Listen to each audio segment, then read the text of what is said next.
জানতে চাই আপনাকে যুক্ত করা হয়েছে, বলেন আপনি। জানতে চাই আপনাকে যুক্ত করা হয়েছে, বলেন, কথা বলেন। মুবিন ভাই, আশা করি ভালো আছেন আপনি। হ্যাঁ, ভালো আছি। আশা করি আপনিও ভালো। বলেন তাহলে। জি, অ্যাকচুয়ালি গতকালকে একটা লাইভ ছিল ব্রাদার রাহুল হোসেন রুহুল আমিনের। তো সেখানে আমাদের পরিচিত মুশফিক মিনার ভাই ছিল। আমি ওনাকে একটা প্রশ্ন করেছিলাম যে সূরা জারিয়াতের যেই ৫-৬ টা আয়াত আছে একেবারে ৫০-৫১ পর্যন্ত, মানে যেখানে ওই যে আল্লাহর কালাম নাকি রাসূলের কালাম, যেখানে ২ রকম ভাবে যে কথাটা আসছে। এটা তাকে আমি হ্যাঁ, বললাম, তো মুশফিক মিনার ভাই বলল যে হ্যাঁ ৫০ নম্বর আয়াত, এটা স্পষ্ট যে ৫০ নম্বর আয়াতের এটা আল্লাহ রাসূলের কথা। তো তিনি বললেন যে এখানে কুল মানে যে বলো হে রাসূল, আপনি বলেন, এই শব্দটা উজ্জ আছে, হাযফ আছে। কারণ এটা হচ্ছে বালাগাত শাস্ত্রের একটা নিয়ম। তো এখন এখানে যে আল্লাহ তাআলা রাসূলকে বলতে বললেন যে হে রাসূল আপনি বলুন, এটা আল্লাহ উজ্জ রাখলেন। তো এটা তো হয়তো তার উল্লেখ করে দেওয়া উচিত ছিল। এটা হচ্ছে একটা পয়েন্ট। তো পরবর্তীতে মানুষ এসে বের করলো যে না, এখানে এটা উল্লেখ মানে উজ্জ আছে কুল শব্দটা মানে বলুন। এছাড়া উল্লেখ আছে, এবং তিনি কি করলেন, ইমরুল কায়েসের একটা উদাহরণ দিলেন। তো ওই মুহূর্তে তাকে আমি এটা বলবো মনে ছিল না। আসলে ইমরুল কায়েসের উদাহরণ তো সাহিত্যের উদাহরণ দিয়ে তো আর ধর্মকে যাচাই করা যায় না। কারণ সাহিত্যের ক্ষেত্রে তো যেকোনো ত্রুটি মানে মাপযোগ্য। সাহিত্যে তো অনেক হ্যাঁ। উল্টাপাল্টা বলা যায়, ব্যাকরণের সাহিত্যে অনেক রীতি মানে রকম না। বলা যায়। সাহিত্যে মানে সাহিত্যে একজন সাহিত্যিকের সেই স্বাধীনতা থাকে যে উল্টাপাল্টা, এমনকি যেমন ধরেন কাফকার একটা মানে গল্প আছে মেটামরফোসিস, এটার ভিতরে এমন উল্টাপাল্টা কথা লেখা, একটা লোক সকালবেলা ঘুমের থেকে ওইটা দেখে সে তেলাপোকা হয়ে গেছে। হ্যাঁ, এইটা সাহিত্যিকের স্বাধীনতা, কবির স্বাধীনতা, কবি সাহিত্যিকেরা যা ইচ্ছা যেমনি ইচ্ছা লিখতে পারে। কিন্তু কোরআন তো একটা সুস্পষ্ট কেতাব এবং সহজবোধ্য কেতাব, এবং আল্লাহ পাক কোরআনে বারবার বলেছে আমি সহজবোধ্যভাবে স্তরে স্তরে খণ্ডে খণ্ডে কোরআনকে নাজিল করেছি যেন তোমরা বুঝতে পারো, এবং এই কোরআনের ভিতরে তোমরা কোনো ভুলও পাবা না। এটা তো আল্লাহ কোরআনে কয়েক পাতা কয়েক ইসা পরে পরেই আল্লাহ এই কথা বলছে। তাইলে এইখানে তো দেখা যাচ্ছে যে এই জিনিসটা উজ্জ্ব থাকবে কেন? উজ্জ্ব থাকার দরকারটা কি ছিল? ঠিক করে লিখলেই তো হইতো। এটা তো মনুষ্য ত্রুটি। এই যে এই ধরনের ত্রুটিগুলো তো মানুষের ত্রুটি। এগুলো তো এবং আল্লাহর বিষয় এই ত্রুটি থাকতে পারে না। বিষয় হচ্ছে যে এটা যে উজ্জ আছে, এটা পরবর্তীতে শত বছর পরে মানুষ এসে বের করতেছে। উজ্জ থাকলে তো এটা তো তখনই তো একটা সাপ্লিমেন্টারি একটা বক্তব্য দেওয়া উচিত ছিল নাকি, যেটা আমরা রাসূলই দিয়ে যেতে পারতেন। যেমন ধরেন ভাই, আপনি আমার সাথে কিছু কথাবার্তা বলতেছেন। তো সেই কথাবার্তার সময় অনেক সময় আপনি হয়তো কিছু, কিছু ভুল শব্দ ব্যবহার করেন। আমি জানি যে আ ধরেন যে বাংলাদেশের লোক এই শব্দটাকে ভুলভাবেই ব্যবহার করে। ঠিক আছে? মনে করেন এমন কিছু শব্দ আছে না যে বাংলাদেশের মানুষ সেই শব্দটাকে আসলে ভুলভাবে উচ্চারণ করে। যে শব্দটা ইংরেজি শব্দ, কিন্তু ইংরেজি শব্দটা ওইটা না। আ কিন্তু শব্দটা বাংলাদেশের মানুষজন ব্যবহার করে ভুলভাবে। এখন ভুলভাবে যে আপনি ব্যবহার করেন এটা আমি জানি। আপনি যেহেতু বাঙালি সেহেতু আমি জানি যে আপনি ওইটা দ্বারা আসলে কি মিন করতেছেন এটা আমি জানি। জানি না আমি নিজেই বুঝে নেই যে ওইটার দ্বারা আপনি আসলে কি বুঝাইতে চাচ্ছেন। নাকি ভাই, এরকম শব্দ আছে না? জি, জি, ওটা তো অবশ্যই। মানে ব্যাখ্যা প্রয়োজন হয় না। আমরা বুঝতেই পারি সেটা বলতে চাচ্ছি। আমরা বুঝা নেই যে হ্যাঁ, এই যে ওই ভাই আমাদের জানতে চাই ভাই এটাই বুঝাইতে চাইছে, এটা আমি বুঝা নেই। আমাদের নিজেদের ঘিলু খাটায়, আমাদের নিজেদের মগজ খাটায় আমরা বুঝা নিই। এখন এইটা তো ভাই আপনার ক্ষেত্রে আমি বুঝে নিতে পারি। কারণ আমি জানি যে আপনি হয়তো বাংলাদেশের মানুষ সেই শব্দ, যেমন ধরেন একটা উদাহরণ দেই। আ পিনাস এটাকে ইংরেজিতে আমরা আমরা যেটা বলি পেনিস বলি আমরা, তাই না? মানে আমাদের জি। যে মেশিন সেটাকে আমরা ছেলেদের যে মেশিন সেটাকে আমরা আ পেনিস বলি। কিন্তু ইংরেজিতে উচ্চারণ হচ্ছে পিনাস, তাই না? জি, জি, জি। এখন আপনি যদি আমার সাথে আইসা কথা বলতে থাকেন যে, "আসিফ ভাই, খতনার সময় তো আমাদের পেনিস কাইটা দেয় ভাই, আমাদের তো পেনিস কাইটা দেয়।" আমি কিন্তু বুঝে নিব যে আপনি আসলে পিনাস যে মানে লিঙ্গ ওইটাকে বুঝাইতেছেন। এটা আমি নিজের থেকে বুঝে নিব। আপনার আর তখন আর ব্যাখ্যা করা লাগবে না। এই যে আপনার যে ত্রুটিটাকে আমি ঠিক কইরা বুঝে নিতেছি, এটা আপনার ক্ষেত্রে আমি করতে পারি। কারণ আমি জানি আপনি একজন মানুষ। আপনার কিছু না কিছু শব্দগত ভুল হইতেই পারে। আপনার কিছু না কিছু শব্দগত ত্রুটি থাকতেই পারে। উচ্চারণজনিত সমস্যা থাকতেই পারে। একেক অঞ্চলের মানুষের একেক রকমের এই রকমের দুর্বলতা, ত্রুটি বিচ্যুতি থাকতেই পারে। এই জিনিসগুলাকে আমরা ইগনোর করি। ইগনোর করে আমরা মূল জিনিসটাতে ফোকাস করি যে আপনি আসলে কি বুঝাইতে চাইছেন। কিন্তু ভাই এই জিনিসগুলা তো আল্লাহ পাকের ক্ষেত্রে প্রযোজ্য না। মানুষের ক্ষেত্রে আমরা এই ধরনের কাজ করি যে কিছু জিনিস উজ্জ্ব রাখলে আমরা নিজেরা মাথা খাটায় বুঝে নেই। কিন্তু আল্লাহর ক্ষেত্রে তো এটার কোনো সুযোগ নাই। আল্লাহর তো পারফেক্ট মানে যেই ওয়ার্ড গুলা দেয়া দরকার সে পারফেক্ট সেই ওয়ার্ড গুলা দিতে হবে। এছাড়া তো তার যে মানে মানে নিয়ে আমাদের নানা ধরনের প্রশ্ন উঠবেই। তাই না ভাই? জি, কারণ সেটা তো সারা পৃথিবীর মানুষ বুঝবে, বিভিন্ন প্রান্তের মানুষ বুঝবে। তাহলে এমন ভাষা আলাদা দিতে হবে যেন এটা সব মানুষই বুঝতে পারে। তাই অথচ দেখা যাচ্ছে যে একটা কনফিউশন সৃষ্টি হলো, যেই সমাধান মানুষ শত বছর পরে এসে দিচ্ছে। আসলে এগুলো দিয়া মানে যে জোড়াতালি দিয়ে কোন রকম রক্ষা করা আরকি। তো উনাকে আমি আরো আচ্ছা, একটা প্রশ্ন করছিলাম। আচ্ছা, এখানে যে একটা শব্দ যে জি। উচ্চ আছে, এই জিনিসটা মিনার ভেরিফাই করলো কিভাবে? যে এখানে যে একটা জিনিস উচ্চ আছে, এটা কি আল্লাহর কাছ থেকে মিনার গিয়ে ভেরিফাই করে নিয়ে আসছে যে ওই জিনিসটা উচ্চ ছিল বা আছে? নাকি মিনার নিজস্ব মানে ব্যাখ্যা এটার ভিতরে লাগাইছে? কোনটা? এটা উনি করতে চাচ্ছে আপনার যে বালাগাত শাস্ত্র। অ্যাকচুয়ালি আমিও মাদ্রাসা ছাত্র, ছোটবেলা থেকে মাদ্রাসায় পড়েছি। তো বালাগাত শাস্ত্র বলে একটা শাস্ত্র আছে যেটা হচ্ছে আপনার অলংকার। তো এখন এর মাধ্যমে তিনি কি করতেছে? সেই সময়কার সাহিত্য দিয়ে বা সেই সময়কার মানুষের রীতি উনি রেফারেন্স হিসেবে টেনে নিয়ে এসে ওটাকে প্রমাণিত করার চেষ্টা করতেছে, হ্যাঁ? বা এভাবে করা হচ্ছে আরকি। তো আচ্ছা, কিন্তু এবং জি। কিন্তু আমি যেটা দেখছি যে এই জিনিসগুলা বালাগাত শাস্ত্র দিয়েও তো এই জিনিসটারে করা যায় না। আমি এই জিনিসটা নিজেও চেষ্টা করে দেখছি যে এটারে আসলে ঘুরায় ফিরায় এটারে ঠিক করা যায় কিনা। কিন্তু এইটাও সম্ভব না ভাই। আমি আপনাকে কয়েকটা উদাহরণ দেখাতে পারি যে আ আ দাঁড়ান আমি বের করতেছি। যেমন ধরেন আমি স্ক্রিনে দেই। স্ক্রিনে দিলে আমরা সবাই একসাথে দেখতে পাবো।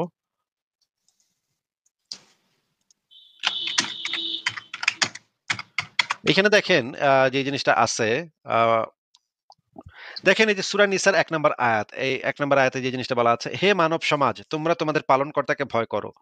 যিনি তোমাকে এক ব্যক্তি থেকে সৃষ্টি করেছেন এবং যিনি তার থেকে তার সঙ্গিনী সৃষ্টি করেছেন।" আ এই জিনিসটা এই জিনিসটার বক্তাটা কে ভাই? আল্লাহ নাকি মুহাম্মদ? এখানে হে মানব সমাজ আমি পড়তেছি নাকি ভাই? হ্যাঁ, হে বলেন। মানব সমাজ, হে মানব সমাজ অর্থাৎ ইয়া আইয়ুহান নাস, তোমরা তোমাদের পালনকর্তাকে ভয় করো। এটা তো মনে হচ্ছে যে রাসূল সাল্লাল্লাহু আলাইহি ওয়াসাল্লাম মানুষকে বলছেন। আচ্ছা, আচ্ছা। মুহাম্মদের কথা তাইলে কোরআন হিসেবে মানে লিপিবদ্ধ হইল কেন? এটা তো মুহাম্মদের কথা এরকম দেখা যাচ্ছে। এরকম একটা ব্যাখ্যা দেখছিলাম যে মানে আল্লাহর কথা রাসূলকে দিয়ে বলাচ্ছে। এই অনুমতি কি আছে কোরআনে বা এরকম কোন রেফারেন্স কি আছে এটা? এরকম তো কোনো মানে আমি তো এরকম কিছু জানি না ভাই যে আল্লাহর কথা মুহাম্মদ নিজের কথা হিসেবে এটারে চালায় দিবে। এটা তো মানে সম্ভব না। এটা তো আল্লাহর কথাটা আল্লাহর কথার মতো রাখতে হবে।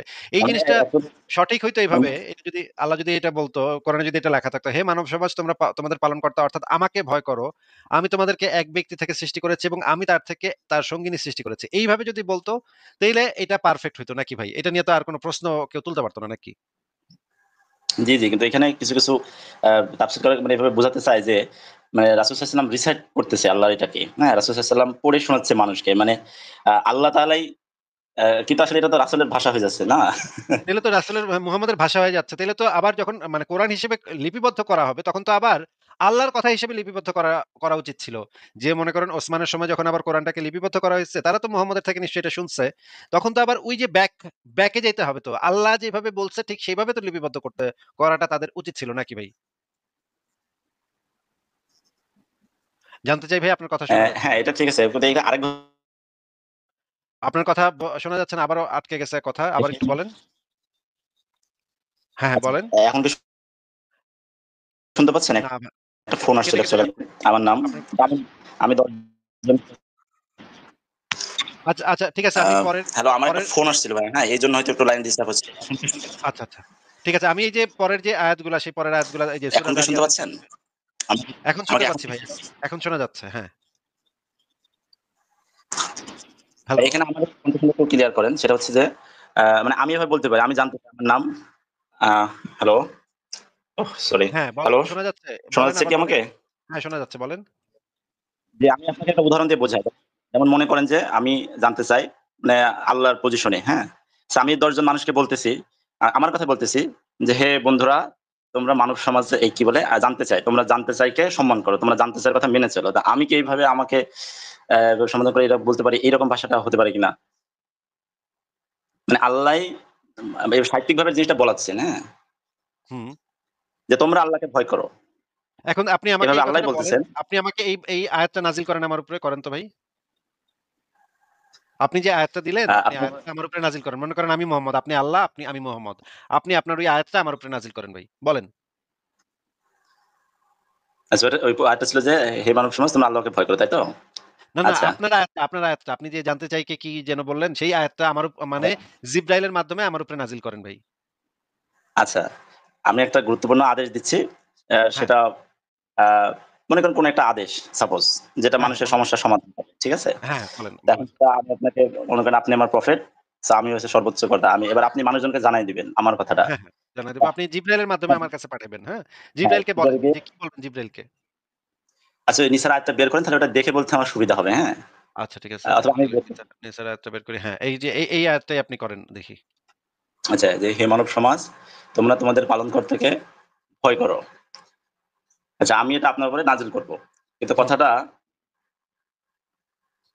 তোমরা তোমাদের পালনকর্তাকে ভয় করো, সেখানে তো ভয়েসটা আহ আসলে তো মিলতেছে না, হ্যাঁ?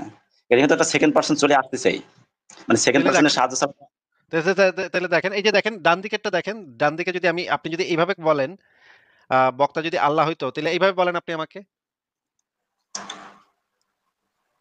আচ্ছা আমি বলতেছি মানুষকে, হে মানব সমাজ, তোমরা না, না, আপনি তোমাদের জিব্রাইলকে বলতেছেন। আপনি জিব্রাইলকে বলতেছেন। বা যাও জিব্রাইল, এই বাণীটা আমি এখন কইতাছি। এই বাণীটা মুহাম্মদের কাছে নিয়ে যাও। এইবার আপনি বাণীটা কন জিব্রাইলে। আচ্ছা, আচ্ছা জিব্রাইল তুমি মানুষকে গিয়ে বলো, আমার কথাটা বলে দাও, হে মানব সমাজ, তোমরা তোমাদের পালনকর্তা অর্থাৎ তোমরা জানতে চাইকে ভয় করো। আচ্ছা, এখন যদি বলি যে আমি তোমাদের এক ব্যক্তি থেকে সৃষ্টি করেছি, এটা তো আসলে উল্টাই যাচ্ছে। যখন আমি বলব যে আমি তোমাদেরকে এক ব্যক্তি থেকে সৃষ্টি করেছি। হ্যাঁ। বলেন। আ কিন্তু এটাই বলবেন। হ্যাঁ, এটা একই যে সমস্যা আপনি যেটা সূরা জারিয়াতে হইছে। আপনি ৪৯ নম্বর আপ আয়াতে। আপ আপনি জিব্রাইলকে আমি বলবেন। বলেন আপনি এই যে এই ডান দিকেরটা বলেন, আপনি বলেন, দেখেন আমি কোন প্রবলেম হবে না। বলেন। আচ্ছা, আমি তোমাদের এক ব্যক্তি থেকে সৃষ্টি করেছি ও আমি তার থেকে তার সঙ্গিনীকে সৃষ্টি করেছি। তুমি এটা মুহাম্মদকে বলে দাও। হ্যাঁ, জিব্রাইলকে আমি এই বললাম। যে ইনভার্টেড কমা দিয়ে দিলেন না? এই যে ইনভার্টেড কমাটা নিয়ে জিব্রাইল আসলো আমার কাছে। জিব্রাইল এসে আমারে কইলো যে, "হ্যাঁ, মোহাম্মদ শোনো, তোমারে আজকে আল্লাহ পাক এই যে এইটা পাঠাইছে। ইনভার্টেড কমা শুরু। শোনো, এই এখন থেকে যেটা কমু সেটা হইতেছে আল্লাহ পাঠাইছে। আল্লাহ কইছে, হে মানব সমাজ, তোমরা তোমাদের পালনকর্তা অর্থাৎ আমাকে ভয় করো।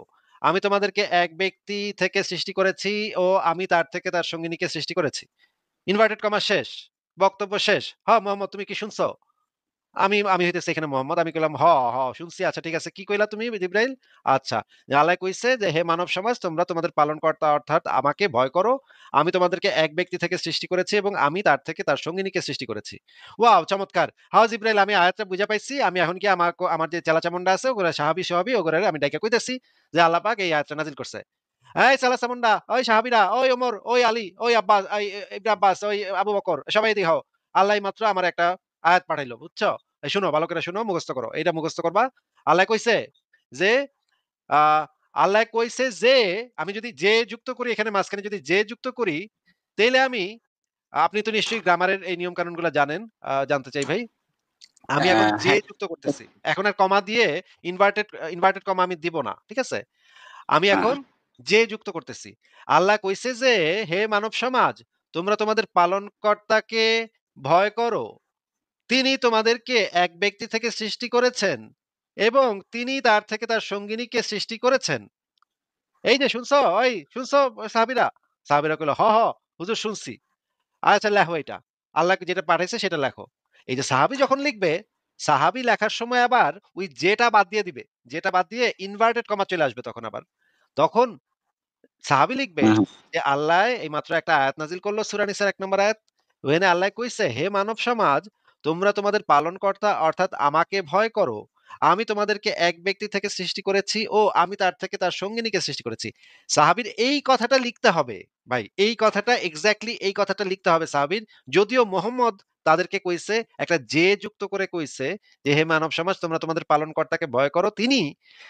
মোহাম্মদ কিন্তু তিনি এখানে কইছিল। কিন্তু সাহাবী যখন লিখবে তখন তার ওই যে এর কারণে তিনিটা বাদ দিয়া তার লিখতে হবে আমি। ইনভার্টেড কমা দিয়া। এগুলা হচ্ছে গ্রামারের খুব সহজ নিয়ম। যখন আপনি একজনের বক্তব্য যখন আপনি আরেক ইসে ব্যবহার করবেন, তখন আপনাকে এই নিয়মগুলা ফলো করতে হবে। এই নিয়মগুলা কি আমরা তো ভাই আমি তো ভাই স্কুল কলেজে এই নিয়মগুলা শিখছি। আপনি কি শেখেন নাই? বলেন তো? হ্যাঁ, এগুলো তো সাধারণ বিষয়। হ্যাঁ, এগুলো তো আমরা জানছি বলেই তো প্রশ্নগুলো আসে। কিন্তু মাঝে, মাঝে এই মাদ্রাসাতে কিছু জিনিস বলা হয় যে গ্রামের উৎপত্তি হইছে কোরআন থেকে। তাহলে তখন আপনি এটা কোরআন থেকে এটা ভাই কেমন কথা ভাই? গ্রামারের উৎপত্তি কোরআন থেকে হয় কেমনে? তার আগে মানুষ কথা কইতো কেমনে তাইলে ভাই? গ্রামার যদি তখন না থাকতো তখন দেখেন, একটা আচ্ছা। জিনিস দেখেন আমাদের আমরা হুজুরদের থেকে শুনছি এবং আজীবন শুনছি যে গ্রামারের উৎপত্তি হচ্ছে কোরআন থেকে। আবার পরে বিশ্ববিদ্যালয় লেভেলে এসে শুনলাম যে গ্রামার আবিষ্কার করেছে হযরত আলী। তারপরে শুনলাম আরো একজন ব্যক্তির নাম, হ্যাঁ? এই যে একটা হিপোক্রেট চলতেছে সব জায়গাতে অ্যাকচুয়ালি। তো আসলে মানে কোরআনের ভাষাকে সঠিক করার জন্য পুরা গ্রামারই পাল্টায় ফেলাইছে আরবি ভাষার, বুঝছেন? এটা হচ্ছে এখন সমস্যা যে যে কোরআন যদি হয় গ্রামারের মাপকাঠি তাহলে তো যত আরবি গ্রামার সবই তো মনে করেন যে এখানে তো কোরআনকে যাচাই করার সুযোগই থাকে না গ্রামার দিয়ে। সুযোগ থাকে না। হ্যাঁ, সেটাই। তো আমরা এই যে সূরা জারিয়াতের এই আয়াতগুলা পড়ি, দেখেন এখানে কিন্তু সব জায়গায় আমি করা হইছে। শেষে গিয়া ৫, ৫০, ৫১ নম্বর আয়াতে গিয়া পট করে এটা আরেকজনের কথা হয়ে গেল। এখন আপনি যদি বলেন যে এখানে একটা বলো আ যুক্ত আছে, তাইলে সেই বলটা কে বাদ দিছে? একটা অক্ষরও যদি কেউ বাদ দেয়, তাইলে তো তার সেই জিনিসটা করতে হবে যে এরকম তো অনেকগুলা আয়াত আছে যেখানে যে জিনিসগুলা দেখেন, দেখেন আপনাকে আমি দেখাই। এই যে সূরা ইসরার যে এখানে বলা হচ্ছে দেখেন, আ একটু খেয়াল করে দেখেন, পবিত্র মহিয়ান তিনি, যিনি তার বান্দাকে রাতের বেলা ভ্রমণ করিয়েছেন মসজিদুল হারাম থেকে মসজিদুল আকসা পর্যন্ত, যার চারপাশে আমি কল্যাণময় করেছি। আমি কল্যাণময় করেছি। তাকে আমার নিদর্শনাবলী দেখানোর জন্য তিনি দেখেন একটা কমা দিয়ে, তিনি সর্বশ্রোতা, সর্বদ্রষ্টা। এখানে দেখেন তাকে আমার নিদর্শনাবলী দেখানোর জন্য তিনি সর্বশ্রোতা, সর্বদ্রষ্টা। এইটা তো সেন্স মেক করে না ভাই। জানতে চাই ভাই, এই বাক্যটা কি সেন্স মেক করতেছে? না, না, না। আসলে আচ্ছা, এখানে আমার প্রশ্ন হচ্ছে যে এটা কি মানুষ বুঝতো না সেই সময় যে এত স্পষ্ট একটা ভুল হচ্ছে? যারা লিখতো বা সাহাবী যারা দেখতো চোখের সামনে। এবার এই যে বাক্যটা দেখলে বোঝা তো যাচ্ছে যে একেবারে পুরো পারসনটা চেঞ্জ হয়ে যাচ্ছে একটা বাক্যের অর্ধেকে, তাই না? যে সাবজেক্ট, পুরো সাবজেক্টটা তো আচ্ছা, চেঞ্জ হয়ে যাচ্ছে বাক্যের আরেকটা অর্ধেকে। একটা মানে একটা দাঁড়িয়ে দিয়া তারপরেও যদি কইতো তাইলেও একটা কথা ছিল। কিন্তু ভাই এক সেন্টেন্সের ভিতরে মানে ২ টা চলে আসছে। ২ হ্যাঁ, ২ আরবিতে তো দাঁড়িয়ে বা কমা চলে দেওয়া আসছে। নেই। বিশেষ করে আয়াতে তো নেই। মানে বাংলা ভাষাভাষীতে দিছে। কিন্তু আরবিতে তো কমা দেওয়া নাই। বা ঠিক আছে, ওইটা আমারও আমরা বাদ প্রশ্নটা দিলাম। ঠিক আছে, ওইটা হ্যাঁ, আমরা হ্যাঁ। বাদ দিলাম। কিন্তু মানে পুরা বক্তব্যটা তো একই। বক্তব্যটা তো একসাথে তো উচ্চারণ করতে হয়, তাই না? তা তো অবশ্যই।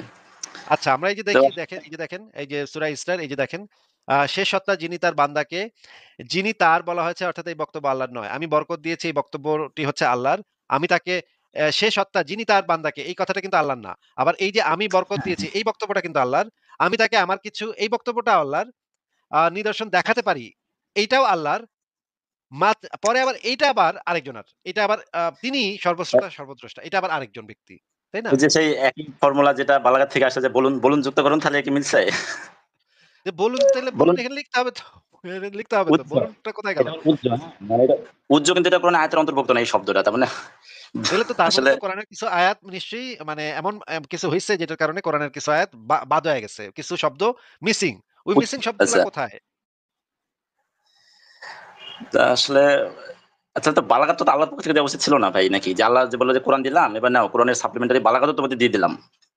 এর উজ্জগুলো খুঁজে পাবা। এটা হলে তো হয়তো ভালো নাকি ভাই? কিন্তু এই ২০০ বছর ৫০০ বছর পরে এসে যদি তোকে বালাগাত আবিষ্কার করে বলে যে এখানে একটা উজ্জ আবিষ্কার আছে বা যদি হ্যাঁ, রাসূলের মৃত্যুর পরে বলে, তাহলে তো হলো না। আসলে মানে তাহলে তো পরবর্তীরা আমরা এসে বুঝবো যে, পূর্ণতা গোঁজামিল দেওয়ানোর জন্য এসব বানাইছে নাকি? পরবর্তীতে এসে পূর্ণতা দেওয়া হচ্ছে। যে একই জিনিস প্রতিটা ধর্মের ক্ষেত্রে একই প্যাটার্ন এপ্লাই হচ্ছে আরকি। তো এই বিষয়টা সমাধান হয় না আরকি, হ্যাঁ? মানে বুঝায় দেওয়া যায়। একজন মুমিন যে প্রমাণ ছাড়াই বিশ্বাস করে তারা এটা দিলে তো সে খুশি হয়ে যাবে যে আমাকে তো কিছু দিয়ে দিল। হ্যাঁ, তখন আমি সে খুশি হয়ে একটা গোঁজামিল পায়ে গেছি, অসুবিধা নাই। এটাই বিশ্বাস করতে থাকি। ঠিক আছে, অন্ধবিশ্বাসী মানুষ এগুলা হয়তো খাইতে পারে। কিন্তু ভাই আমরা যারা একদম মানে আ তারা যারা হচ্ছে বিশ্বাস করতে আসলে চায়, তাদের টেনডেন্সি হচ্ছে বিশ্বাস করবো আমরা। যেমনে কোনো মানে চিপা-চাপা দিয়ে একটু গোঁজামিল দিলেই আমরা বিশ্বাস করে নিমু। তারা হয়তো এই জিনিসগুলা মানবে। কিন্তু আমরা যখন এই জিনিসগুলাকে ভালোভাবে মানে গবেষণা করব, তখন দেখি নানা সমস্যা আছে। এইগুলা তো একটা এমন যদি হইতো যে এই একটাই সমস্যা ভাই, হ্যাঁ, কোরআনের ভিতরে একটাই সমস্যা। তাইলে তো ভাই আমরা হয়তো এটারে ইগনোর করতাম যে যাক, এরকম ২-১ টা সমস্যা থাকতেই পারে। অসুবিধা নেই। হয়তো সাহাবীরা ওটা ভুলে করছে, বা মোহাম্মদ হয়তো ভুলে করছে। ২-৪ টা থাকতে পারে। কিন্তু এরকম তো সমস্যা আমরা হাজার দেখাইছি। জানতে চাই ভাই, আপনি কি আমাদের লাইভ গুলাতে দেখেন নাই? আমরা এরকম হাজার সমস্যা দেখাইছি কোরআনের ভিতরে? আমি দেখছি, শোনেন তাহলে আমি দেখছি, পড়ছি, সংসার.com পুরা তামা করে ফেলেছি। আমি ২০২২ সালে আমার এটা শুরু। মূলত আমি কিন্তু একটা সময় আমি কিন্তু খতিব, হ্যাঁ? এখন পর্যন্ত রানিং। তা আমি যখন খুতবা দিতাম, খুতবা দেওয়া শুরু করলাম যে বিজ্ঞানময় কোরআন। যে আমার একটা টেনডেন্সি ছিল যে মানুষকে এবার আমি প্রমাণ করব যে কিভাবে কোরআন বলতেছে বিজ্ঞান আসার আগেই। বাট এই আয়াতগুলো যখন পড়তাম মানে জাস্ট পড়ার সাথে মাথার মধ্যে একটা চিন্তা আসতো। যেটা মানুষের সাধারণভাবেই আসে। এটা কেমন হলো? এরপরে যখন এগুলো নিয়ে সার্চ করলাম, তখন দেখলাম যে আপনাদের সংক্ষেপে বিভিন্ন লেখা আসলো। তখন পড়তে শুরু করলাম। তো পড়তে মানে মাঝখানে ২০২২ সালে এমন একটা অবস্থা হয়েছিল যে আমি মানে ২ সপ্তাহ নামাজ পড়ছিলাম না, হ্যাঁ, টানা। এমন একটা অবস্থা। তো লাস্টে আপনাদের সব ব্লক করে দিলাম যে, না, এটা আমার ইমান নষ্ট করে ফেলতেছে। সো এখান থেকে বিরত থাকতে হবে। আপনাদের সমস্ত কিছু ব্লক করে দিলাম। তো আবার ইসলামে মনোনিবেশ করলাম। মনে করলাম যে থাক, এভাবে জীবনটা কাটাই দেব। কিন্তু আবার যখন পড়া শুরু করলাম, একটা হাদিস যতই পড়ি, আবার তখন এই বিষয়গুলো মনের মধ্যে মানে প্রশ্ন আসে, হ্যাঁ? আমি তো বুঝতে পারতেছি একটা বাক্য যখন পড়ছি তখন তো মানে আমরা তো মানুষ হিসেবে তো প্রশ্ন আসে যে এটা তো যুক্তিগত না। যেখানে একটা অযুক্তি থাকে সেখানে কিন্তু স্বাভাবিকভাবে মানুষের মনে প্রশ্ন আসবে। এটার জন্য তোমার আগে পিছে কিছু পড়ার প্রয়োজন নাই। তো সেখান থেকে আসলে এখন পর্যন্ত এভাবেই চলছে আরকি। আ যখন মনে করেন আপনাকে যে আপনাকে আরেকটা জিনিস দেখাতে চাই। জানতে চাই ভাই, আপনি একজন খতিব মানুষ। আপনি তো আ এই জিনিসগুলা এইটা একটু আমাদেরকে যদি একটু বুঝায় দিতেন যে এখানে কোরআনে যে জিনিসটা বলা আছে যে আ এক জায়গায় বলা আছে যে দাঁড়ান আপনাকে দেখাচ্ছি। এটা হচ্ছে সূরা নাম্বার ৬ আয়াত নাম্বার ১৬৮ তে যেটা বলা আছে, একজন প্রত্যেক ব্যক্তি যা অর্জন করে সেজন্য সে নিজেই দায়ী হবে। কোন ভার বহনকারী অন্যের গুনাহের ভার বহন করবে না। এখানে এই কথাটা তো বলা আছে, তাই না? অন্যের গুনাহের ভার কেউ বহন করবে না। কোরআনে তো এটা খুব স্পষ্টভাবে বলা আছে, নাকি? কোরআনে বলা আছে, হাদিসে অসংখ্য জায়গায় বলা আছে এবং এই বিষয়ে যখন আমি ২০২০ সালে আলিম শেষ করেছি, ২১ সালে আলিম ২০ সালে করোনা ভাইরাসের আগে যখন পড়তাম, আমাদের উস্তাদ আমাদেরকে শুরুতেই মিশকাতে যখন তাকদীর অধ্যায় পড়লেন, ১ম এ আমাদের বলে দিলেন, "তোমরা জাস্ট পড়বা, পরীক্ষা লিখে শেষ করে দিবা। বেশি গবেষণা করবে না।" আমাদের উস্তাদ বললেন, উনি অনেক বড় মুহাদ্দিস। তো উনি বললেন যে, "কারণ অসংখ্য আলেম এই তাকদীর নিয়ে বেশি প্রশ্ন করতে গিয়ে দিনের পর থেকে বিচ্যুত হয়েছে।" না, ১ম না, দার্সে ১ম দিন পড়বেন। তাকদীর আমি আপনাকে আজকে জিজ্ঞেস করব না ভাই। তাকদীরের প্রশ্ন করব না। তাকদীরেরটা করলে আরো ফ্যান্টাস্টিক হইতো। কিন্তু আমি আজকে না, তাকদীর করব এই না। জিনিসটা তো আমি আপনাকে তাকদীরের সাথেই তো দেখাচ্ছি রিলেটেড, তাই না? ও আমি আচ্ছা, আপনাকে আচ্ছা, দেখাচ্ছি সরি। কোন বোঝা বহনকারী অন্যের বোঝা বহন করবে না। অনেকগুলো আয়াতে বলা আছে কোন ব্যক্তি অন্যের পাপের বোঝা অন্যের কাজের দায়ে বহন একজন করবে না। বহন করবে না। আবার হুম, কোরআন এবং হাদিসে বলা আছে, দেখেন এই হাদিসটা পড়েন। সহিহ মুসলিম ইসলামিক ফাউন্ডেশন ৬৭৫৮ নম্বর হাদিস। এখানে দেখেন নবী সাল্লাল্লাহু আলাইহি সাল্লাম বলেছেন কিছু সংখ্যক মুসলিম পাহাড় সমান গুনাহ নিয়ে কিয়ামতের ময়দানে আসবে এবং আল্লাহ তাআলা তাদের গুনাহ ক্ষমা করে দিবেন। আর তা ইয়াহুদী ও খ্রিস্টানদের উপর চড়িয়ে দিবেন। এই যে ইয়াহুদী এবং খ্রিস্টানদের উপর যে মুসলমানদের পাপের বোঝাগুলা চড়ায় দিল, ভাই জানতে চাই ভাই আপনি কি বুঝতে পারতেছেন যে মুসলিমরা অনেক পাহাড়ের সমান গুনাহ নিয়ে কিয়ামতের ময়দানে আসবে, কিন্তু আল্লাহ করবে কি তাদের গুনাহগুলা নিয়া ইহুদি খ্রিস্টানদের উপর চাপায় দিবে। তাইলে ইহুদি খ্রিস্টানরা তো ওই গুনাহগুলা করে নাই ভাই। তাইলে ইহুদি খ্রিস্টানদের উপরে এই জিনিসগুলা যে চাপায় দিল, এটা কেমন কথা ভাই? আমি তো বুঝলাম না কিছু। সে সে কি অপরাধ করলো? সে তো আমার জমি জায়গা নেই নাই। সে যদি বান্দার হক নষ্ট করতো, তা তো বুঝতাম যে না ঠিক আছে এখানে একটা রাইটস আছে। পরকালে তো আর কারেন্সি অন্য কিছু নাই। এই পাপ নিতে হবে। যেটা অন্য হাদিসে আসছে। এখানে তো এরকম কোন কজ উল্লেখ করা নেই না? যে কেন দেওয়া হবে ইহুদি খ্রিস্টানদেরকে এই পাপের বোঝাটা? কজ যাই হোক ভাই, আমি তো কজকে আমি আপাতত পাত্তা দিতেছি না। কিন্তু এখানে যে আরেকজনের পাপের বোঝা যে তাদের ঘাড়ের উপরে চাইপা গেল, এটা তো আগের আয়াতকে মানে বরখেলাপ করে দিল, তাই না? আরো কোরআনেও যে আয়াত আছে দেখেন, কোরআনেও যেটা বলা আছে, কিয়ামতের দিবসে তারা বহন করবে নিজেদের পাপের বোঝা পূর্ণ মাত্রায় আর আংশিক তাদেরও পাপের বোঝা যাদেরকে তারা গুমরা করেছে। এই যে দেখেন এখানেও কিন্তু অন্যদের পাপের বোঝাও কিন্তু তারা কিছু, কিছু মানে বহন করতেছে আংশিকভাবে। আ আরেকটা আয়াতে বলা আছে তারা অবশ্যই বহন করবে তাদের বোঝা এবং তাদের বোঝার সাথে আরো কিছু বোঝা। অন্যের বোঝাও তারা বহন করবে। এই জিনিসটা কোরআনেও বলা আছে, হাদিসেও বলা আছে যে অন্যের বোঝা বহন করবে। আবার কিন্তু বাম দিকে আমরা দেখি কেহ অন্য কারো ভার বহন করবে না। অন্যের কোনো বহনকারী অপরের পাপের বোঝা বহন করবে না। তাহলে তো ভাই ২ ধরনের কথা হইল। এইটা তো একটার সাথে মিলল না। তাহলে তো কোরআনে তো ২ মানে পরস্পর বিরোধী কথাবার্তা বলা আছে। আচ্ছা যেমন ধরেন ট্রিনিটি সম্পর্কে কোরআন কি বলে আমরা একটু দেখি। ট্রিনিটি সম্পর্কে তো আপনি জানেন ভাই, ট্রিনিটি সম্পর্কে জি, খ্রিস্টানরা যেটাতে বিশ্বাস খ্রিস্টানদের করে ট্রিনিটি। তৃতীয়বাদ। জি, জি। হ্যাঁ, তৃত্ববাদ। এটাতে হচ্ছে পিতা, পুত্র এবং পবিত্র আত্মা। এইটা হচ্ছে খ্রিস্টানদের বিশ্বাসের ট্রিনিটি। কিন্তু এখানে কিন্তু ১ম ১ নম্বর হচ্ছে পিতা, মানে ২ নম্বর হচ্ছে পুত্র, ৩ নম্বর হচ্ছে পবিত্র আত্মা। এটা কিন্তু খ্রিস্টানদের বিশ্বাস। কিন্তু কোরআনে যেটা বলা আছে দেখি আমরা দেখেন। কোরআনে সূরা মাইদার ১১৬ নম্বর আয়াতে বলা আছে, স্মরণ করো যখন ঈসা ইবনু মরিয়মকে বললেন, "তুমি কি লোকদের বলেছিলে আল্লাহকে ছেড়ে আমাকে আর আমার মাতাকে ইলাহ বানিও না।" আ আরেকটা অনুবাদে বলা আছে, আচ্ছা, "তোমরা আল্লাহর সাথে আমার এবং আমার মায়েরও ইবাদত করো।" আরেকটা অনুবাদে বলা আছে, আল্লাহ ছাড়া আমাকে এবং আমার মাতাকে ইলাহ রূপে গ্রহণ করো।" কিন্তু এখানে মুহাম্মদ যেই খ্রিস্টানের কাছ থেকে এই ট্রিনিটি সম্পর্কে জানছিল, সেই মানে মুহাম্মদ মানে ভুল বুঝছিল। মুহাম্মদ ভাবছিল ট্রিনিটি মানে হইতেছে আল্লাহ, যিশু আর তার মা মরিয়ম। এই ৩ টা মিল্লা ট্রিনিটি হয়।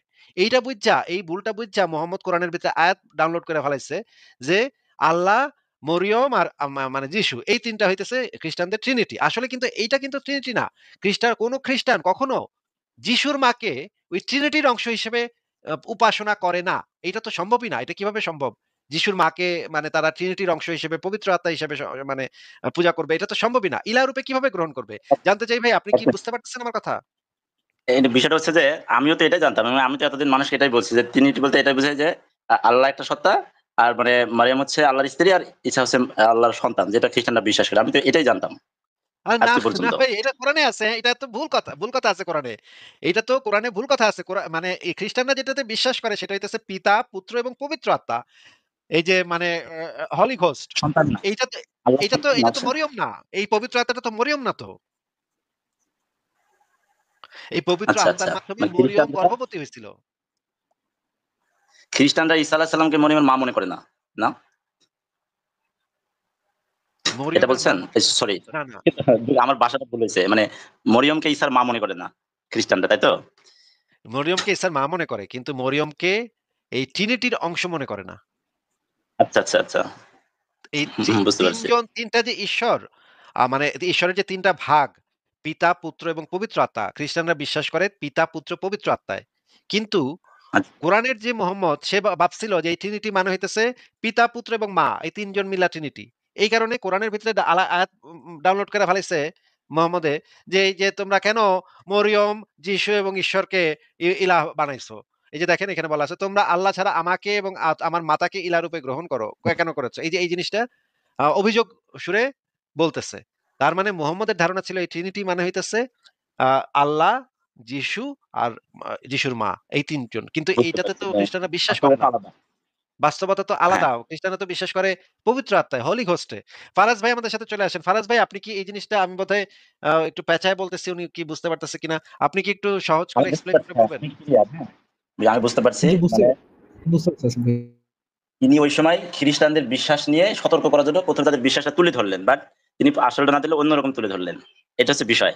মানে হ্যাঁ, হ্যাঁ, ট্রিনিটির যে মুহাম্মদের অ্যাকচুয়াল সংজ্ঞা, ট্রিনিটির যে অ্যাকচুয়াল গড বা অ্যাকচুয়াল ডেফিনিশন, সেটাকে না বলে ভুলভাল ট্রিনিটি সম্পর্কে হুম। ভুলভাল কথা বলছে মোহাম্মদ। মানে আচ্ছা, আচ্ছা। মুহাম্মদ যার এখন থেকে এখানে শুনছিল আরেকটা আরকি, ট্রিনিটি সম্পর্কে যার থেকে শুনছিল মনে হয়, এই বেটা মনে মানে এমন এমন ভুলভাল কইছে, বা মুহাম্মদই হয়তো বুঝতে ভুল করছে। ভুল কইরা এই যে এই গন্ডগোল পাকায় রাখছে কোরআনের ভিতরে ভাই। হ্যাঁ, হ্যাঁ, আচ্ছা বুঝতে পারছি। আসিফ ভাই, আচ্ছা, এখানে ওদের আপনাদের কোনো কথা শেষ হলে, উনি তো আরবি জানে না। আমি ওনার কাছ থেকে একটা মানে একটা ট্রান্সলেশন চাচ্ছিলাম। উনি তো আরবি যেহেতু হ্যাঁ, জানে, হ্যাঁ, উনি একজন আমি একটা খতিব মানুষ। হাদিসে উনি আপনাকে হেল্প করতে পারবেন। তাইলে ফারাজ ভাই, আমি একটু ঘুরে আসি। আপনি উনার কাছ থেকে আরবিটা বুঝে নেন। আমিও শুনতেছি তাহলে। আচ্ছা, আমি হয়তো আপনাকে ওকে আসিফ ভাই। বলতে পারবো, যেহেতু আলিয়ার ছাত্র, তো আলিয়ার ছাত্রদের আরবি গ্রামারে একটু দুর্বলতা থাকে, হ্যাঁ? মানে আমরা আবার যে ইংরেজি, বাংলা এদিকেও জানার পিছনে অনেক ফোর্স করি তো। তো আচ্ছা, বের করেন দেখি। যে ঠিক আছে স্যার, আমাদেরকে জাস্ট এটা একটু বুঝাই দেন স্যার, যে এখানে অ্যাকচুয়ালি কি লেখা আছে। আমি কি জুম করব? আচ্ছা, আমার সামনে ল্যাপটপ আছে, সমস্যা নেই, আপনি বের করেন। জি। ও, এখানে তো আচ্ছা, এই পুরোটা বোঝানো সম্ভব হবে না আমার পক্ষে, হ্যাঁ?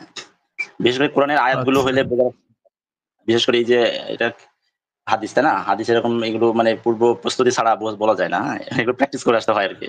আচ্ছা, ঠিক ঠিক আছে ভাই, তাহলে আমি আপনাকে লিঙ্কটা দিয়ে দেই। আপনি থেকে, আপনি প্রাইভেট চ্যাট থেকে লিঙ্কটা নিয়ে, যদি আপনি নেক্সট কোন একটা লাইভে আমাদেরকে একটু বুঝিয়ে দিতেন, তাহলে আমাদের জন্য একটু সুবিধা হতো আর কি। আমি বুঝতে চাচ্ছিলাম পার্সোনালি এই এই হাদিসটা আর কি।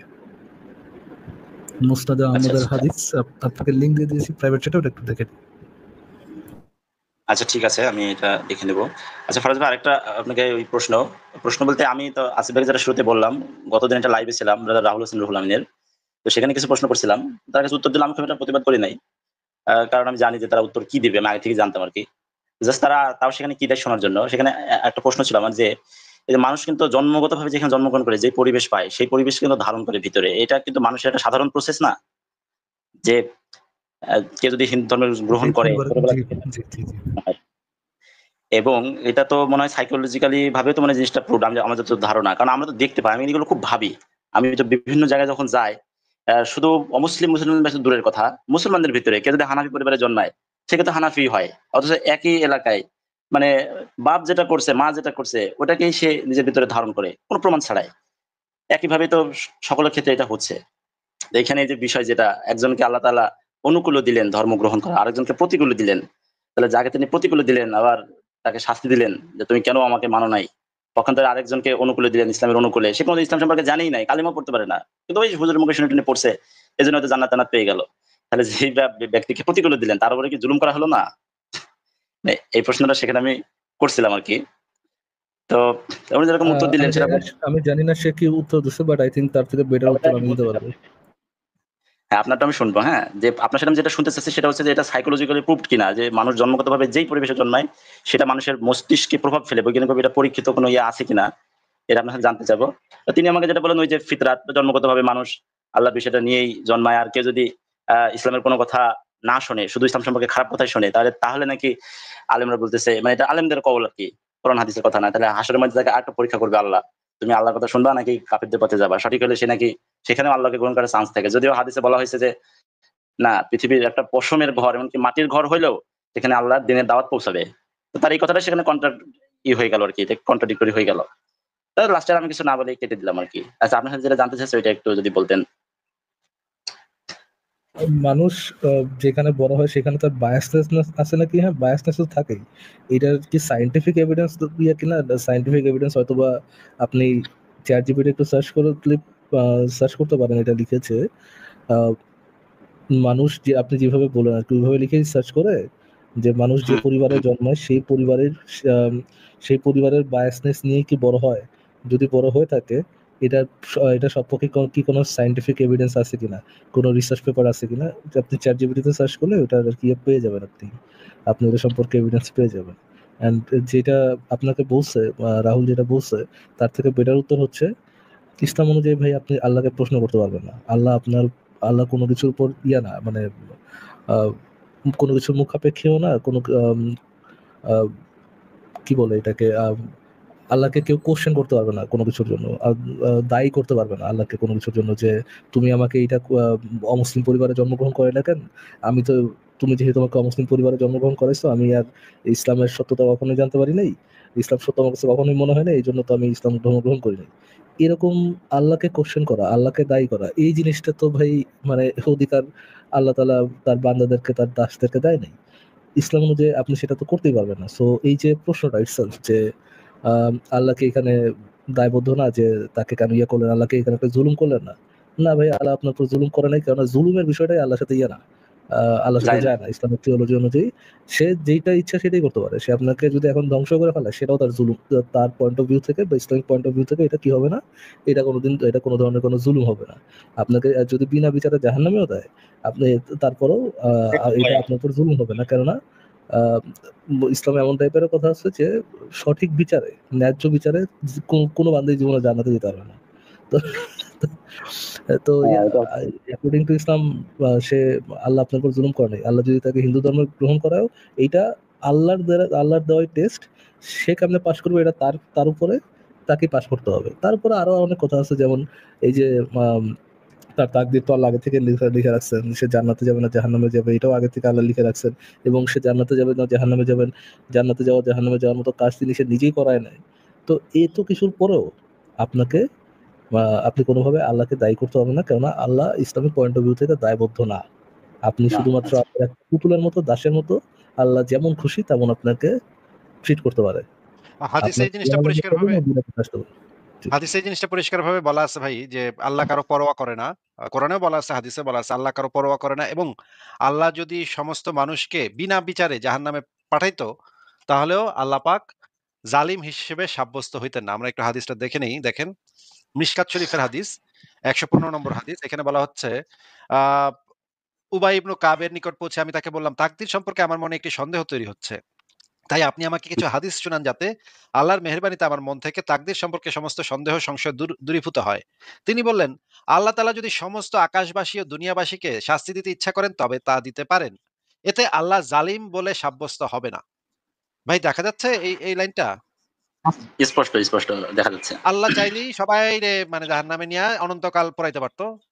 তাতেও আল্লাহরে আপনি জালিম কইতে পারতেন না। হুদাহুদি করতে পারত এটা সে। তাতেও, কারণ আল্লাহ পাক যা ইচ্ছা তা করেন। এইটা যদি করতো তাইলেও আল্লাহরে আপনি জালিম বলতে পারতেন না। তাইলে তো ভাই এই ফাইজলামির মানে কি ভাই? এই সমস্ত ফাইজলামি।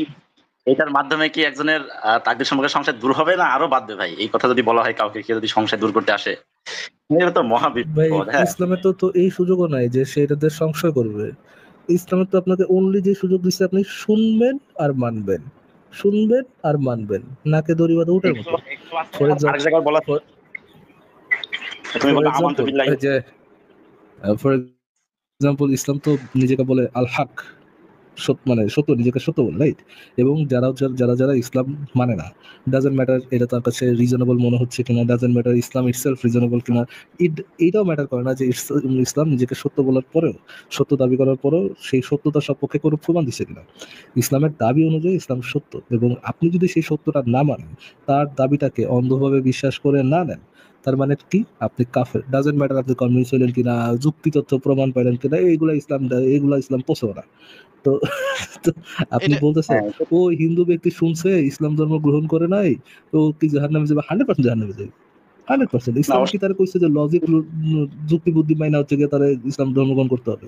তার কথা হচ্ছে গিয়ে তোর কাছে দাওয়াত পড়ছে, শুনছস যে আমার সাথে শিশুর সাথে সোহবতকারী নবী দিনের দাওয়াত নিয়ে আসে, তো এটা মানবি, দ্যাটস ইট। হুম। না মানলে জাহান্নাম।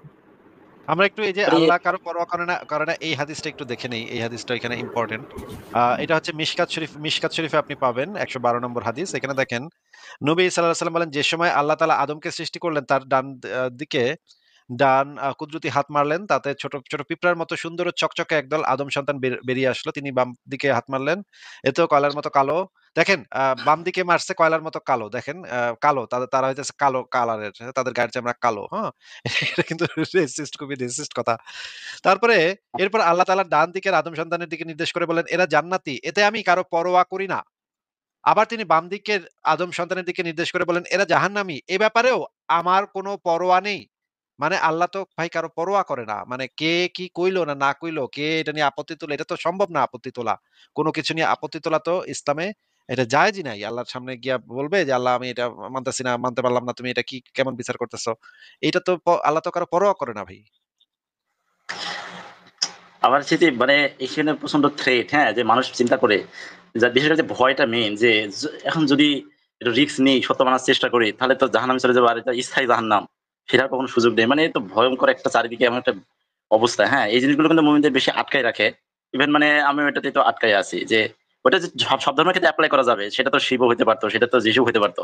বাট যে যার ক্ষেত্রে আছে সে কিন্তু ওই জায়গাটা দিয়ে একটা যে ভয় মনের ভিতরে, এই জায়গাটা কিন্তু আটকায় আছে। মানে আমার যেটা বাস্তবতা মনে হয়, কারণ আমি যখন মাঝে মাঝে সালাত আদায় করাই, সালাম ফিরাইয়া সামনে শত শত মুসল্লি থেকে মাঝে মাঝে মুসল্লিদের দিকে তাকাই, আমি অনেক কিছু ভাবি, এক একজনের চেহারা দেখি, আর মানে এদেরকে দেখে ভাবি, আর আমি আশ্চর্য হই। হ্যাঁ, মানে আমি এগুলো আসলে অনেক ছোটবেলা থেকে চিন্তা করি, এগুলো যখন পড়ি প্রশ্ন আসে। আরেকটা বিষয়, অনেকে ঝাড়ফুঁক নিতে আসে আমার কাছে, হ্যাঁ, তো ঝাড়ফুঁক দিই, তো যখন ১০ হয়তো বা ৫ বার আসছে, একবার হয়তো বা কাকতালীয় ভাবে সেরে গেছে, পরের দিন এসে বলে, হুজুর মাশাআল্লাহ আমার শরীর তো সুস্থ হয়ে গেছে, আপনার তো দোয়ায় বেশ জোর আছে। কিন্তু যখন অনেক সময় সারে না, কিন্তু নেগেটিভ রিভিউ কিন্তু দেয় না। হ্যাঁ, মানে তো একবার যখন ঠিক হয়ে যাচ্ছে এটাই তারা ধরে রাখতেছে, কিন্তু যেটা বিফলতা আসতেছে, কাজ করতেছে না। নেগেটিভ রিভিউ এটা দেবে কেমনে ভাই? নেগেটিভ রিভিউ দিতে গেলে পরের বার যদি আল্লাহ কোনো দুয়াই কবুল না করে, আল্লাহ যদি উল্টা আরো বড় বাস মেরে দেয়, তো ভাই এটা আমি কইতে যাবো কি জন্য? ও, তুমি শুকরিয়া আদায় করো না, যতদূর হেল্প করছি শুকরিয়া আদায় করো না, আবার যে কইতে যাও যে এইবার কাজ করে নাই, এইবার দিব তোমারে গজব। তো এই ধরনের গুলো আমার তো আছে রে ভাই, জিতলেও এখানে জিতছেন, আরেকটা বিষয় মানে মনে করেন ঝড়ে বক মারলেও হুজুরের কেরামতি বাড়ে, ঝড়ে বক না মারলেও হুজুরের কেরামতি বাড়ে, হুজুরের কেরামতি কমার কোনো চান্স নেই। না, না, ওকে হুম, বক হুম, যদি না মারে তাহলে এটা আপনার ঈমানের সমস্যা ভাই। আপনার ঈমানটা পোক্ত ছিল না। মানে আপনার সমস্যা। ঈমানটা আরো পোক্ত করেন, হ্যাঁ? আরো ঈমানটা পোক্ত করে আইসেন পরের বার। তখন দেখেন ঠিকই কামে হইব। মানুষ এগুলো ভুলে যায়, হ্যাঁ, যেটা নেগেটিভ এটা মানুষ মানে ওই যে রিস্ক নিতে চায় না, মানুষ ভয় পায় একটা, হ্যাঁ। তো ওই আমার উস্তাদ আমাকে একটা জিনিস শিখেছিল, আমার পেটের সমস্যা ছোটবেলা থেকেই। তো উস্তাদ শিখেছিল যখন গ্যাস্ট্রিক সমস্যা হবে, অজু করে ওই বদনার অবশিষ্টাংশ পানি খাইতে হবে। তো তখন তো ভাই যে 4, 5, 6 এ পড়তাম, ছোট ছিলাম, পেটে ভীষণ গ্যাসের সমস্যা, এই যে ডাল মাল খায়, হ্যাঁ, মানে গ্যাস্ট্রিকের সমস্যা। তো উজু করে ২-৩ বার উজু করি এক ওয়াক্তে, আর খালি বদনার অবশিষ্টাংশ পানি খাই। তো কাজ তো হয় না। তো পরের দিন যখন ডাক্তারের কাছে ওষুধ নিয়ে আসলাম, তো তখন সেরে গেল। তো এটা তো উস্তাদকে বলার কোনো অবকাশ নাই, বললে তো থাপ্পড় মারবেনই ভাই, নাকি এই বিষয়টা? তো এই হচ্ছে বিষয়। আচ্ছা ভাই, আরো কোনদিন যুক্ত হবো, অনেকে তো আপনাকে প্রশ্ন করবে। তা আমি সময় নষ্ট করতে চাই না। যদি কোনো অথেন্টিক আরো পয়েন্ট থাকে সামনে আবার যুক্ত হবো। তো ভাই ঠিক আছে একটা ভাই। একটা সেকেন্ড একটু বুঝি, একটা সেকেন্ড একটু বুঝি ভাই, দাঁড়ান দাঁড়ান দাঁড়ান ভাই, একটা হ্যাঁ, একটা সেকেন্ড। তো তো তো মাদ্রাসা পোলাপাইন কি ভাই গ্যাস্ট্রিক হলে বদনার পানি খায়? এটা কি একটা মানে হ্যাঁ, প্রচলিত নিয়ম মাদ্রাসায়? উজু করে ওজুর যে অবশিষ্ট অংশ পানি থাকবে সেটা খেতে হবে, ঠিক আছে? এখন তাহলে যদিও এটা পক্ষে কোনো হাদিস কোনো রেফারেন্স দেয় না, হ্যাঁ, উস্তাদ বলছে তাই খেতে হবে, হ্যাঁ। একই একই বদনা নিয়ে নিশ্চয়ই হুজুরে বাথরুমেও যায় নাকি? আর নিজের চোখে তো আসলে অনেক কিছু দেখছি মাদ্রাসায়, যেটা আপনারা বরাত করে অভিযোগ করেছেন। আসলে মানে ঘাটিগুলো যদি এই অবস্থা হয়, তাহলে বেঈমানদের ঘাটির আর কি অবস্থা? আল্লাহ ওদের জ্বালায় পড়ে ছারখার করে দিক। হ্যাঁ, এটা হচ্ছে বাস্তবতা। মানে ইমানের ঘাটে ছোটবেলা থেকে দেখে তো প্রশ্ন জাগে। আসলে মানুষের মন তো অনেক সহজ সরল না ভাই?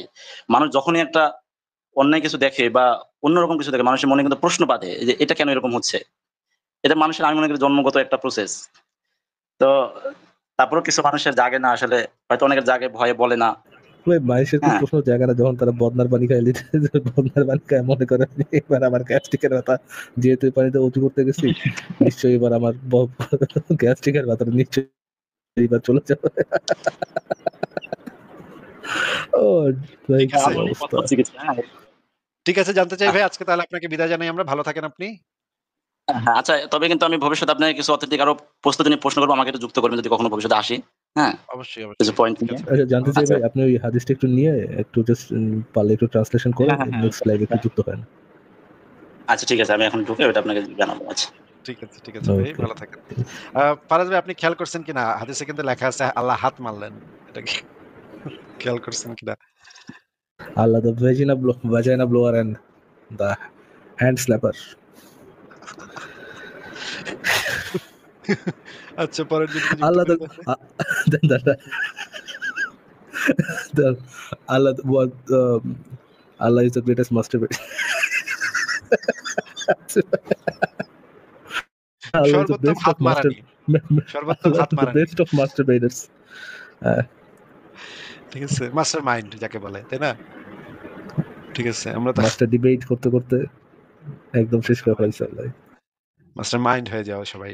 ঠিক আছে, তাহলে পরের জনকে যুক্ত করি দেখি।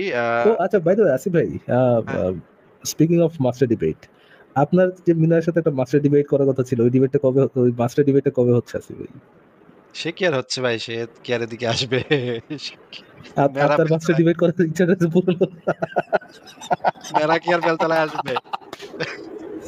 যা যা তার মুখ দিয়ে বলায় ঠিক আছে দিচ্ছি। ঠিকই আছে ভাই আমার গনিমতের মাল নিতে গেছে না ঠিকই আছে খুশি হয়েছি ইয়েস ইয়েস আমি পাবো না আপনিও পাবেন না খুশি খুশি হয়েছি। এই বাঙালির স্বভাব, এটা হইতেছে বাঙালির স্বভাব। নিজেও খাবো না, অন্যরা খাইতে দেবো না। না না নিজেরা খাইতে পারলে ভাই অন্যরা দিব কি জন্য ভাই এত বড় মন হয় নাই আমার। এই মানে ছোট লোক বাঙালি আপনি। বুঝছেন? ঠিক আছে। পরের জনকে যুক্ত করি তাহলে আমরা দেখি। বাদশা সোলাই